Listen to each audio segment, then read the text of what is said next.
नमस्कार मित्रांनो, आज या मालिकेमध्ये आपण पाहणार आहोत. ना घरी आलेले असतात, कपडे फाटलेले असतात, रक्तबंबाळ झालेले असतात, खूप त्यांना मारलेलं असतं. अगदी अण्णा वर सुद्धा बघत नसतात, इतकी लाज वाटत असते अण्णांना स्वतःची. फार वाईट अवस्था झालेली असते. अशा अवस्थेत अण्णा घरी आलेले असतात. शोभा बसलेली असते मोबाईल बघत, अण्णांना बघते आणि खूप टेन्शन मध्ये येते. आई देवापुढे काहीतरी करत असते आणि श्रावणी किचनमध्ये म्हणजे स्वयंपाक वगैरे करत असते. या सगळ्या जेव्हा बघतात ना, तर इतकी जोरात ओरडते, अण्णा अण्णा. श्रावणी पळत येते. आई बघते तर काय, अण्णांची ही अवस्था, काय आहे हे, काय आहे. श्रावणी पटकन त्यांना खुर्चीत येते बसायला आणि हे काय झालंय. आई आता ओरडत असते, शोभी ओरडत असते. म्हणते अशी काय अवस्था करून घेतली, कोणी केलं हे. श्रावणी म्हणते बाबा काहीतरी बोला, काय झालं काय ते सांगून टाका आम्हाला प्लीज, काय झालंय ना खरं खरं सांगून टाका. आता रडत असतात. तो प्रसंग आठवलेला असतो. बायका इतकं मारत असतात, इतकं मारत असतात अण्णांना, तूड तूड तुडवलेलं असतं अण्णांना. तो प्रसंग आठवत असतो. खूप वाईट वाटत असतं. अक्षरशः डोळ्यातनं पाणी येत असतं. मला वाचवा साहेब, मला वाचवा. पण साहेबांनी वाचवलेलं नसतं. शेवटी पृथ्वी जाऊन गेलेलं असतो आणि पृथ्वीने वाचवलेलं असतं. नाहीतर आज त्या बायकांनी मारूनच टाकलं असतं अण्णांना. काय म्हणतात, ऍक्सिडेंट झाला, कपडी थोडं फाटली आणि डोक्याला लागलं. कापड नवीन होते ना, फाटून गेले पटकन. थोडासा ऍक्सिडेंट झाला होता. कसं झालं, असं कसं ऍक्सिडेंट झाला आणि हे कपडे वगैरे रक्त, काय अवस्था आहे. आता अण्णांना आधी पाणी प्यायला देते. ह्या दोघी फक्त बाईक एवढं लागलंय, बाईक एवढं लागलंय हेच म्हणत असतात. बिचारी श्रावणी आता हळदीचा डब्बा आणते, अण्णांना आधी पाणी प्यायला देते, शांत करते. तिथे अण्णांना लागलंय, जखम झाली, तिथे तिथे श्रावणी आता हळद भरत असते. ती शोभी जी असते ती कायम असते फेसबुक इंस्टाग्रामवर असते. लगेच तिला व्हिडिओ दिसलेला असतो, अण्णांना बायकांनी इतकं तुडवलंय, तेही मंदिरात. म्हणते अण्णा खरंच ऍक्सिडेंट झाला, असं कसं ऍक्सिडेंट झाला. अण्णा म्हणतात हो खरंच ऍक्सिडेंट झाला. शोभी म्हणते हो का, मग हे काय. आणि अण्णांना मार मार मारलेलं असतं. तो आता व्हिडिओ शोभी अण्णांना दाखवत असते. अण्णांना काय बोलावं काही सुचत नसतं. चोरी तर पकडली गेलेली आहे, काही चूक नसताना अण्णांना मारलेलं असतं. आणि का मारलं हा जर विषय सांगितला तर अजून लाज वाटणार, पोरीच्या समोर, सुनाच्या समोर, बायकोच्या समोर. त्यामुळे अण्णा सांगायचं टाळत असतात. श्रावणी बघते, आई बघते, सगळ्यांनाच धक्का बसतो की हे काय आहे, अण्णांची ही अवस्था बायकांनी केली आहे. तर अण्णा रडायला लागलेली असतात. फार लाजल्यासारखं त्यांना होतं. काय ना, तुझ्या बापाने केलं, काल बोलून गेलं तर तुझा बाप घर उद्ध्वस्त करेन, केली त्यांनी उद्ध्वस्त करायला, संसार मोडायला सुरुवात केली तुझ्या बापानं. आई आता नको नको ते आणि काय काय या श्रावणीला बोलायला लागलेली असते. लिमिट नसतं इतकी ती बोलत असते. अगं तुझ्या बापाने जसं म्हटलं ना तसंच केलं, उद्ध्वस्त करून टाकलंय सगळं. बाप माणसावर छेडछाडीचा खोटा आरोप लावून काय मिळालं ग तुझ्या बापाला. बायकांकडनं मारलं काय, तुझा बाप आहे खरंच किती खालच्या पातळीला उतरला. तर श्रावणीचा काही एक दोष नसतो, श्रावणीने काही केलेलंही नसतं, काही संबंधही नसतो आणि मुळात साहेबांनी सुद्धा केलेलं नाहीये. साहेब रागाच्या भरात काल जो शब्द बोलले तो शब्द आईने पकडलेला असतो आणि तो शब्द घरच्यांनी पकडावा म्हणूनच अलकनंदाने हे सगळं घडवून आणलेलं असतं. पण आता खापर फुटत असतं श्रावणीच्या माथ्यावर. आता शोभी आई अशा काय बोलत सुटलेले असतात आणि श्रावणीकडे एकही शब्द नसतो त्यांना प्रत्युत्तर करायला. कारण तिला असं वाटत असतं की खरंच बाबांनी असं केलं असेल, पण तिला खात्री असते माझे बाबा इतकं वाईट नाही वागणार आहे. बापाची हिंमत कशी झाली ग हे सगळं करायची. काय तुझा बाप स्वतःला मंत्री म्हणतो ना, अशा छोट्या छोट्या गोष्टी करतोय होय. रडत असते, किंचाळत असते, आरडाओरडा करत असते. तुझ्या बापाने काय केले बघ जरा बघ. ती रडत असते. आई बोलायला लागली की आईकडे बघते, श्रावणी बोलायला लागली की श्रावणीकडे बघते. त्यांकडे एकही शब्द नसतो बोलण्यासारखा. रडत शांतपणे बसलेली असतात. कुणी केला माझ्या नवऱ्यावर हल्ला, कुणी ही अवस्था केली माझ्या नवऱ्याची, तुझ्या बापानच ना. मी म्हणते माझे बाबा असं करणं शक्यच नाही. आता मनातल्या मनात बोलत असते. काहीतरी काळं बेरेन हे आपल्याला शोधून काढायला हवंय. माझे बाबा असं करणं इम्पॉसिबल, ते करणार नाही किंवा इतकं घाणेरडं कृत्य तर कधीच नाही. आणि तेही अण्णांच्या बाबतीत नाही नाही नाही. श्रावणी हे मनातल्या मनात म्हणत असते. श्रावणीला खात्री असते माझे बाबा असं करणार नाही, पण तिच्याकडे आत्ता बोलण्यासारखं काही नसतंच. श्रावणी खूप विचार करते आणि म्हणते नक्कीच काहीतरी डाव रचलाय आणि त्यात अण्णांना अडकवले. माझे बाबा नाही करणार असं. खरं काय ते सांगा ना प्लीज, खरं काय ते सांगा. आणि म्हणते बाबा जे काय झालं असेल ना प्लीज प्लीज खरं खरं सांगा, माझा पूर्ण विश्वास आहे तुमच्यावर, जे काय असेल ना ते एकदाच सांगून टाका. आता अण्णांना आठवत असतो तो प्रसंग, काय घडलं, ती बाई कशी चक्कर येऊन पडली, मग अण्णाने तिला कसा आधार दिला आणि ऐन वेळेला त्या बाईने कशी पलटी मारली, सगळं सगळं काही अण्णांना आठवत असतं आणि खूप वाईट वाटत. जो प्रकार घडलाय अगदी सुरुवातीपासून घरी येईपर्यंत अण्णाने डिटेलमध्ये श्रावणीला सांगून टाकलेलं असतो. त्या बाईला चक्कर आली, मग तिला सावरलं, तिला हात दिला, मग तिला कसं धरलं, ते सगळं सगळं अण्णा सांगत असतात. मग विश्वंभर साहेब आले आणि मग साहेब आल्यावर तिने कांगावा सुरू केला आणि साहेबांना म्हणाली, म्हणता श्रावणे माझ्यावर विश्वास ठेव, मी खरंच काही केले नाही. त्या बाईला ओळखत सुद्धा नाही. ती मुद्दामून आली आणि अंगावर चक्कर येऊन पडली आणि साहेब आले तर असा कांगावा केला आणि या माणसाने माझा हात पकडला असं म्हटली. मी त्या बाईला ओळखत नाही, नाव गाव मला काहीच माहित नाही. श्रावणी विश्वास ठेव. अण्णा मोठमोठ्याने रडत असतात आणि स्वतः काहीच केलं नाही हे सांगण्याचा प्रयत्न करत असतात. खरं तर श्रावणीला विश्वास असतो अण्णा कसे, अण्णांचा स्वभाव कसा आहे. श्रावणी म्हणते अण्णा मला माहिती तुम्ही काहीच केलेलं नाहीये, तुम्हाला अडकवलंय या सगळ्यात. ती बाई कोण आहे, माझ्या हाती लागली ना तर मी बघते मग तिला काय करायचं. अण्णा म्हणता साहेबांच्या समोर तिने तमाशा केल्यामुळे शोभी रडकुंडीला आलेली असते. आईलाही वाईट वाटत असतं आणि श्रावणी तर अक्षरशः रडत असते. अण्णांची ती अवस्था किंवा जे काही घडलंय ते सगळं ऐकून रडत असते. तर काय अगदी कट्टा पकडलेला असतो श्रावणीचा. काही करून श्रावणीला टॉर्चर करायचं, कारण श्रावणीमुळे माझ्या नवऱ्याची ही अवस्था झाली ना. मी आता अण्णांच्या जवळ बसलेली असते आणि म्हणते, बाबा तुमचा जेवढा विठ्ठलावर विश्वास आहे ना तेवढाच माझा तुमच्यावर आहे. तुम्ही असं काहीच केलेलं नाहीये, अगदी ठामपणे मी सांगतेय. ती बाई काय म्हणते काय नाही त्याला मी काही भीक घालत नाही.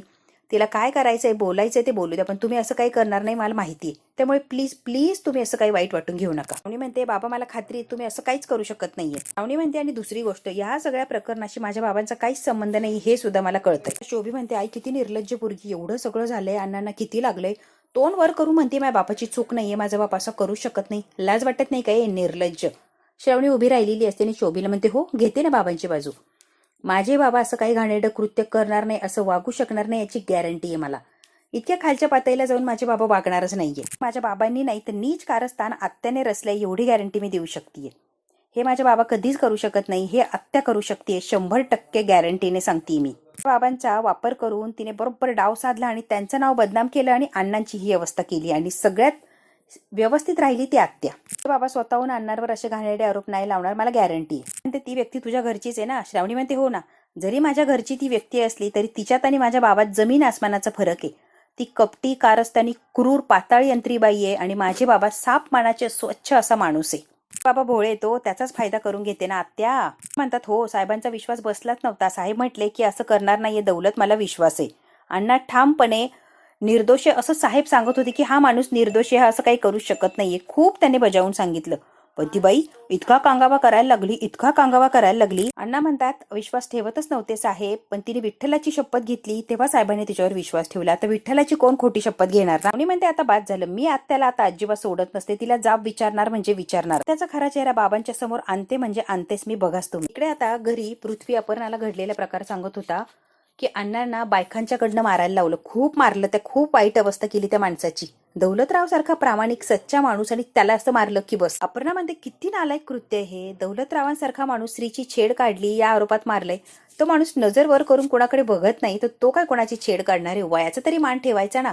खरं तर पृथ्वीला सुद्धा हे पटत नसतं, पण हे घडलेलं असतं. अपर्णा म्हणते, निष्पाप माणसावर असा घाणेरडा आरोप खरंच मला सहन होत नाही, फार माझी संताप होतोय. दौलतराव तर अगदी सज्जन माणूस आहे. हो ग, अण्णांवर तर माझा विश्वास आहेच ना, मी कुठे काय म्हणतोय. 100% खोटं बोलतेय, काहीतरी कारस्थान काहीतरी ड्रामा करते एवढी तर गॅरंटी मला आहे अपर्णा.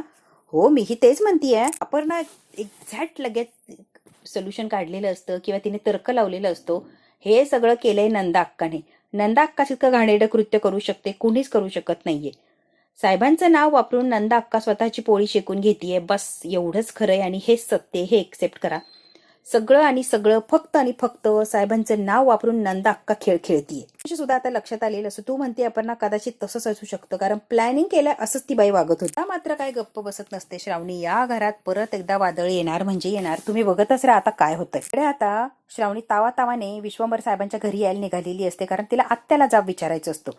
आणि शोभी काय, तिचा धंदा काय, कान भरायला सुरुवात केलेली असते. बघितलं काही, ही श्रावणी लय शहाणी आहे, लय शहाणी समजते स्वतः. बाप काहीच करणार नाही, काय तर आत्याने केलंय बघ की, कसं तोंडवर करून गेलीये, आपणच बदला घेतला बघ की. म्हणतात त्या श्रावणीची काय चूक आहे, श्रावणीने काहीच केलेलं नाहीये, त्यामुळे तिला दोष द्यायचा नाही. शोभे जरा शांत बस. शोभी म्हणते, अशी कशी चूक नाही, ती तिच्या बापाच्या घरी गेली नसती तर तिच्या बापाने हे केलंच नसतं. बापाने राग काढलाय, बाकी काहीच नाही. शोभी वाटेल ते बडबड सुटलेली असते. म्हणतात, नाही साहेबांनी नाही केलंय, तुझा गैरसमज होतोय शोभे. गैरसमज झाला, मुद्दामून नाही केलंय, साहेब तसे नाहीच आहे. आळ घेतला, विठ्ठलाची शपथ घेतली आणि मग आळ घेतला. साहेब तरी काय करतील, विश्वास ठेवायला लागणार ना. एवढं सगळं झालंय ना, त्यातच साहेबाची बाजू घेऊ नका, जरा शांत बसा. शुभ काहीतरी कामावर असतो, लगेच आईने फोन लावलेला असतो, तुझ्या बायकोमुळे काय झालं बघितलंस का. शुभ म्हणतो, श्रावणी विषयी काय चिडून बोलायली, काय झालंय काय माहिती. घडलेला सगळा प्रकार आईनं सांगितलेला असतो शुभूला. अण्णांना बायकांना चोप द्यायला लावलाय श्रावणीच्या बापानं. म्हणते, खोटं वाटतंय ना, सोशल मीडियावर जाऊन बघ अण्णांची काय अवस्था केली त्या बायकांनी. लगेच फोन कट केलेला असतो. शोभी मध्ये बघितला का कसा कट केला फोन. शुभू आहे श्रावणीची बाजूच घेणार ना. बघितलेलं असतं. शुभूचं सुद्धा संताप होतो की अण्णांना किती मारलंय बिचाऱ्या अण्णांना, असं कसं करू शकता. शुभूचाही संताप झालेला असतो. म्हणतो, मला साहेबांना जाब विचारायचं आणि मी साहेबांच्याकडे जाणारच आहे. हो, आणि श्रावणी एकाच वेळेला साहेबांच्या घरी गेलेले असतात. साहेबांना आता जाब विचारायचा असतो की असं का वागले. म्हणतो, श्रावणीला बाहेरच भेटलेले असतात. बघितला का व्हिडिओ. हो बघितला ना, म्हणूनच जाब विचारायला आले, पण बाबांना नाही, मग कुणाला जाब विचारायचा. आत्याला जाब विचारायचा, हे माझे बाबा करणं शक्यच नाहीये, आत्याचं कारस्थान आहे. तो काय बोलतीयस, व्हिडिओ बघितला ना. हो, माझ्या बाबा हे करणं शक्यच नाहीये, सगळं आत्यानं केलंय. साहेब काहीही करू शकता, साहेबांपासून आपल्या फॅमिलीला धोकाच होता. श्रावणी शुभूला शांत करते, भावनेच्या भरात विचार करू नको, शांत हो आणि प्रॅक्टिकल विचार कर. बाबा असं का वागतील, काय फायदा आहे बाबांना असं वागून, जरा विचार. आत्याने घडवले, आत्याशिवाय इतकं घाण कारस्थान कुणीच करू शकत नाहीये. ते बाबा चिडले, आपण लग्न केलं, खूप काही प्रकार घडले बाबाच्या समोर. बाबांनी काही केलं आपल्याला त्रास द्यायला नाही, बाबा फक्त चिडू शकतात, काहीच करणार नाही, कारण तसे वाईट नाहीयेत माझे बाबा. त्यांनी कालच धमकी दिली नाही का, घर उद्ध्वस्त करीन, केलं त्यांनी घर उद्ध्वस्त. व्हिडिओ निरखून बघ, तुला बरोबर सच्चाई कळेल. शुभू काय आता कांगावा करत असते, विठ्ठलाच्या पायावर डोकं आपटून माझा जीव देईन, कारण मला न्याय हवाय. साहेब साहेब सुद्धा अगदी गयावाया करत असतात की दौलत असं करणार नाही, पण त्या बाईने काही ऐकलेलंच नसतं. श्रावणीने आता व्हिडिओ नीट बघायला लावलेला असतो शुभूला. शुभू नीट व्हिडिओ बघतो आणि जरा शांत होतो. बरोबर आहे, तू जे बोलतीये ते खरंय श्रावणी, साहेबांची चूक नाहीच. त्याला आता सोडायचं नाही, जा विचारायचं म्हणजे विचारायचं. अलकनंदा मॅडमांचं कारस्थान असेल तर त्यांना अद्दल ही घडवायलाच हवी. अलकनंदा मॅडमचा खेळ खल्लास केल्याशिवाय मी काय थांबत नसतो. श्रावणी तू बघच आता कशी अद्दल घडवते त्या अलकनंदाला. तो नवरा बायको अगदी रागाने तावातावाने आतमध्ये आलेले असतात. अलकनंदा, स्वीटी, रुद्र हसत असतात, एन्जॉय करत असतात, फार मजा वाटत असते. अण्णांची ही अवस्था करून छान वाटलेलं असतं. कुणाची तरी इज्जत रस्त्यावर आणून या तिघांना छान वाटलेलं असतं, त्यामुळे हसत असतात, टाळ्या, पार्टी, वा एन्जॉय. नंदा अक्का तर काय हसत असते आणि नक्कल करत असते. श्रावणी म्हणत असेल असं काही करूच शकत नाही, असं काही करूच शकत नाही, आणि बघ की कृत्य करून आपण मोकळं झालोय, आणि बघ तिच्या बापाच्या नावानं खडं फोडली जात आहे. असे खडे फोडतीन विश्वंभरच्या नावानं, आणि केलंय खरं मी. तर म्हणतो मॅडम तुम्ही जे केलं ते ठीक आहे, बरोबर आहे, पण आपल्याला गाफील राहून जमणार नाही. आपल्याला नेहमी तयार राहायला लागणार, कारण ती श्रावणी आणि शुभू काहीही करू शकतात. प्रकरणाच्या मुळापर्यंत जाणार, तळागाळात जाऊन ती खरं काय खोटं काय काढणार म्हणजे काढणार, कारण ती श्रावणी आहे. स्वीटी म्हणते होय होय होय आहे तशी ती काय माघार घेणाऱ्यातली नाहीये, ती माघार घेणार नाही, ती छडा लावणार म्हणजे लावणार प्रकरणाचा. नंदा अक्का म्हणते अशक्य आहे, ती पोचूच शकत नाहीये. त्याला पैसे दिले आणि घरातून बाहेर पडूच नको असं सांगितलंय, त्यामुळे ती बाई हाती लागणार नाही. मग यांना काय खरं आणि खोटं कळतं, यांच्या हाती सुद्धा काहीच लागणार नाहीये. असा पैसा ओतलाय, त्यामुळे ती खरं काय झालंय ते सांगणार नाही आणि घराच्या बाहेर तर येणारच नाही. मस्त ड्रामा केला तिने, एक नंबर काम केलंय. ती काय आता बाहेर येत नसते, इतका पैसा मिळालाय ना, घरात बसून ती आरामात खाईल. ती झालं तरी ती माझं नाव घेणार नाही म्हणजे नाही, शक्यच नाहीये तिने माझं नाव घेणं. अलकनंदा म्हणते मी काम करते म्हणजे परफेक्ट काम करते, पुरावा मागं सोडतच नाही मी. दुश्मनाने पलटवार केला की गुंड अजून भडकणार, काय होणार, दुश्मनच जळून राख होणार ना, दुश्मन काही करूच शकत नाही. नंदा कमालीची खुश असते, हसी मजाक वा वा वा, तेवढ्यात काय आवाज आलेला असतो आणि जोर जोरात किंचाळत असते, आवाज देत असते. स्वीटी म्हणते श्रावणीचा आवाज आहे का हा? म्हणतो श्रावणी इथे? म्हणतो तुम्ही केलेलं कारस्थान कळेल दिसतंय म्हणूनच श्रावणी इथे आली, तेही एवढ्या रागानं. सुद्धा अलकनंदा अजिबात घाबरत नसते, हे दोघंही घाबरलेले असतात. अलकनंदा हसत असते, तिला असं वाटतं की मी पकडल्या जाणार नाही किंवा ती माझं काहीच वाकडं करू शकत नाहीये. जोर जोरात आत्या बाहेर ये, आत्या बाहेर ये, श्रावणी काय ऐकत नसते आणि जोर जोरात किंचाळून ती बाहेर बोलवत असते, आत्या लगेच बाहेर ये, आत्या बाहेर ये, कुठे आहेस तू, आत्या बाहेर ये, कुठे आहेस तू. आता मात्र अलकनंदा चिडलेली असते आणि ही मला आवाज देऊन बोलवती काय. आता अलकनंदा यायला निघालेली असते, अगदी घाईने आणि तावातावात. अलकनंदा शेवटी बाहेर आलेली असते तिची टीम घेऊन. स्वीटी, रुद्र सगळेच बाहेर आलेले असतात. काय काय तुझी हिंमत कशी झाली इथे यायची, पाऊल टाकायचं नाही सांगितलं ना तुझ्या बापाने, सारखं सारखं सांगून डोक्यात शिरत नाही का. नंदा कांगावा करत असते, तोपर्यंत पृथ्वी आणि अपर्णा सुद्धा येतात. विश्वंभर लवकर खाली आहे, विश्वंभर लवकर खाली आहे. बरं साहेब काय पळतच आलेले असतात. त्यासाठी आली. श्रावणी म्हणते सॉरी बाबा, तेच यायचंच नव्हतं, पण मजबुरी म्हणून मी आले, त्यामुळे इथे यायला लागलं, खरं तर यायचंच नव्हतं. आत्यानं घाणेरडा प्रकार केलाय, खोटा आरोप लावलाय माझ्या सासऱ्यांवर, कलंक लावलाय त्यांच्यावर, खूप वाईट प्रकार घडवलाय त्यांच्या बाबतीत, म्हणून तिला जा विचारायला आले. आज मंदिरात जे काही झालंय माझ्या सासऱ्यांच्या बरोबर ते फक्त आणि फक्त आत्या करू शकते, इतका घाणेरडा प्रकार. काही कारण नसताना बिचाऱ्या निर्दोष निष्पाप माणसाला तिने अडकवले आणि खूप वाईट अवस्था केली. मला राहावलं नाही आणि म्हणून सगळ्या गोष्टीचा जाब विचारायला मी इथं आली. असा ड्रामा करते, अगं काय खोटं बोलतेस, विश्वंभर बघितलं का, बघितलं काय खोटं बोलते पोरगी, मी कशाला काय करेल आणि माझा काय संबंध, कुठे काय झालंय मला काय माहिती, आणि ही कोणता जाब विचारते. विश्वंभर बाबा बघ रे तू, काय हिंमतीची. पण तो हो, हे सगळं अलकनंदा मॅडमांनीच केलंय, माझ्या बाबांची जी अवस्था झाली ती या बाईमुळेच झाली. विश्वंभर साहेब म्हणतात शुभू जरा तोंड सांभाळून बोल, कुणाशी बोलतोय, काय बोलतोय, माझ्या बहिणीवर आरोप करतोय तू, जरा जरी भानावर आहेस का, माझ्या बहिणीवर डायरेक्ट आरोप करतो, अक्कल नाही का तुला. म्हणतो साहेब माफ करा, आता बोलावं लागणार, मी काय शांत बसणार नाहीये. माझ्या बाबांची जी अवस्था झाली ती फक्त आणि फक्त अलकनंदा मॅडमच करू शकता, बाकी कोणीच नाही. अलकनंदा मॅडम दोषी आहे, त्यांनी गुन्हा केलाय आणि त्यांना शिक्षाही झालीच पाहिजे. त्यांना मी जाब विचारणार म्हणजे विचारणार, अगदी कोणत्याही परिस्थितीत. तो म्हणतो दुसरी गोष्ट, कोणत्याही गोष्टीची शहानिशा न करता अण्णांवर आरोप लावलाच कसा, डायरेक्ट कसं म्हटलं की बायकांना तुम्ही यांना काय करायचंय ते करा, तुम्ही जरा शहानिशा करायची होती, अण्णा असं करणार नाही, तुम्हाला पण माहिती आहे साहेब, मला अण्णा माहिती असलं काहीच घाणेरडे प्रकार करणार नाहीये, मग तुम्ही ठामपणे काने उभा राहिला साहेब, का अण्णांना मारू दिलं. हो आता अण्णांच्या बाजूने बोलत असतो आणि साहेबांना म्हणतो तुम्ही जर नाही म्हटलं असतं तर अण्णांच्या अंगाला कोणीच हात लावला नसता. त्या बायका खोटं बोलताय, सगळं रचून बोलताय, कोणीतरी पैसे खाऊ घातले म्हणून ती बाई वागत होती, तुमच्या लक्षात आलं नाही. ती फक्त टार्गेट करत होती आणि एकच गोष्ट होती की अण्णांना बदनाम करायचं. तुमच्या लक्षात नाही आलं त्यांचा किती विश्वास आहे तुमच्यावर आणि तुम्ही असं वागलात. म्हणतात माझा कोणावरच विश्वास नाहीये. एवढी म्हणते बाबा ती कशावरनं बाई खोटं बोलत नाहीये, पैसे खाऊन बोलत नाहीये, तुम्ही शहानिशा केली का. तेच बघितलं, तुम्हाला जे दाखवण्यात आलं, पण जे दाखवायचं होतं तेच बरोबर समोर आणलं, जे नव्हतं ते तुम्हाला दिसलंच नाही. बरोबर की नाही बाबा. जेणेकरून तुमचा गैरसमज होणार तेच कृत्य तुमच्या समोर आलं. नंदा म्हणते विश्वंभर कोणती स्त्री स्वतःच्या अब्रू वेशीवर टांगेन सांग बरं. ती बाई का खोटं बोलेल. आत्या तू पैसे देऊन कोणालाही काहीही करायला लावते, तू कोणालाही विकत घेते, तू नंदा आत्या आहे, सगळ्यांना माहिती तू काय करू शकते, त्यामुळे उगाच हे काही बोलत जाऊ नको प्लीज. नंदा अक्का म्हणते श्रावणी तोंड बंद कर, तुमचं घर तुमची खानदानच तशी आहे ग. शोभू तुला लग्नाआधीच पळवून घेऊन गेला आणि सानिका तर काय लग्नाआधीच प्रेग्नंट राहिली, सगळं घरच घाणेरडं आहे, तुमचा बापच तसा आहे त्यामुळे पोरं तशी आहे. तो दौलत त्याला ऐकीचा आहे ना, म्हणूनच बायकांनी त्याला ठेचलं. घाणच आहे तो दौलत, खूप घाणेरडा माणूस आहे, म्हणूनच बायकांनी त्याला ठेचलंय. अलकनंदा वाटेल ते बोलत असते, जे म्हणाले ते बोलत सुटलेली असते.